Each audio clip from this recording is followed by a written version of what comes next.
نصلي على رسوله الكريم أما بعد فإن النبي محمدا صلى الله عليه وسلم قال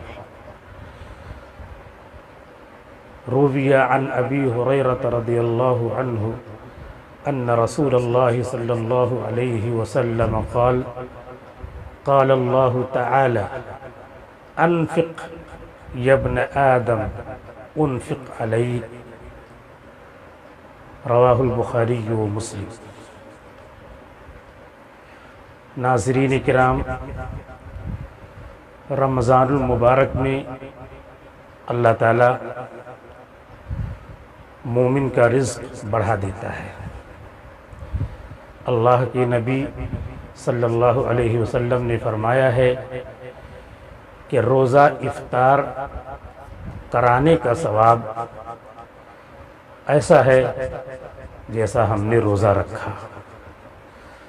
اللہ کے رسول صلی اللہ علیہ وسلم رمضان المبارک میں کثرت سے انفاق فرماتے تھے اور انفاق کی ترغیب دیتے تھے۔ بخاری اور مسلم کی یہ حدیث شریف ہے جو حدیث قدسی ہے، جس میں ارشاد باری کی نسبت، ارشاد نبی کی نسبت اللہ تعالیٰ کی طرف ہے، قال اللہ تعالی۔ ویسے تمام حدیثیں، تمام اقوال رسول اللہ ہی کے ہیں، کیونکہ ما ینطق عن الہوی ان هو الا وحی یوحی، لیکن یہ محدثین کی اصطلاح ہے کہ جو مضمون اللہ کے رسول اللہ کی طرف سے اپنے دل سے بیان کر رہے ہیں، اس کی نسبت اگر قال اللہ کہہ کر اللہ کی طرف کر دی جائے تو اسے حدیث قدسی کہا جاتا ہے۔ اس میں قال اللہ کہہ کر کے حدیث کی نسبت اللہ کے رسول نے اللہ کی طرف فرمائی ہے کہ خدا کا ارشاد ہے انفق یا ابن آدم، اے آدم کی اولاد، راہ خدا میں خرچ کر،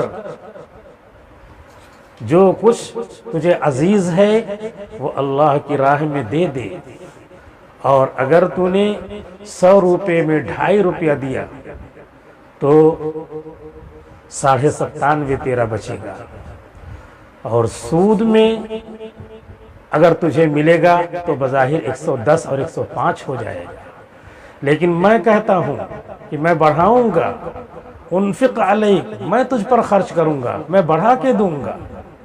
میری بات پختہ اور یقینی ہوتی ہے۔ دنیا اور دنیا کی چیزیں سایہ ہیں، ظل زائل، وجود مطلق اللہ تعالیٰ ہے، بقیہ ساری چیزیں سایہ ہیں، سائے کی مانند ہیں، لہذا اللہ کے راستے میں خرچ کر۔ آج جو حالات چل رہے ہیں اس میں مسلم ممالک بھی خوب خرچ کر رہے ہیں، اور خرچ کر کے وہ اپنی دنیا بھی بنا رہے ہیں، اپنی آخرت بھی بنا رہے ہیں۔ ہمیں بھی چاہیے کہ ہم خرچ کر کے اپنی دنیا اور آخرت دونوں بنائیں۔ آخرت بنانے کا ثواب یہ ہے کہ کئی گنا اللہ تعالیٰ اجر کو بڑھا دیتے ہیں، اور دنیا کا نفع یہ ہے کہ اللہ تعالیٰ مصیبتوں کو دور کر دیتے ہیں۔ حضرت مولانا یعقوب نانوتوی رحمۃ اللہ علیہ نے دیوبند میں تقریر کی کہ لوگوں اللہ کے راستے میں خرچ کرو، نہیں تو میری نظریں دیکھ رہی ہیں کہ بہت بڑی مصیبت تم پر آنے والی ہے۔ لوگوں نے سنا، 2 قسمیں لوگوں کی ہو گئی۔ کچھ لوگوں نے کہا کہ مولانا ہیں، مدرسے میں چندے کی ضرورت ہوگی اسی لیے تقریر کیا۔ کچھ دوسرے لوگوں نے کہا نہیں، حضرت جو بولتے ہیں ان کے دل میں جو بات آئی ہے، کوئی نہ کوئی بات ہے، ضرور خرچ کرو۔ چنانچہ انہوں نے خرچ کیا۔ 8-10 دن نہیں گزرا تھا کہ طاعون کی بیماری آئی۔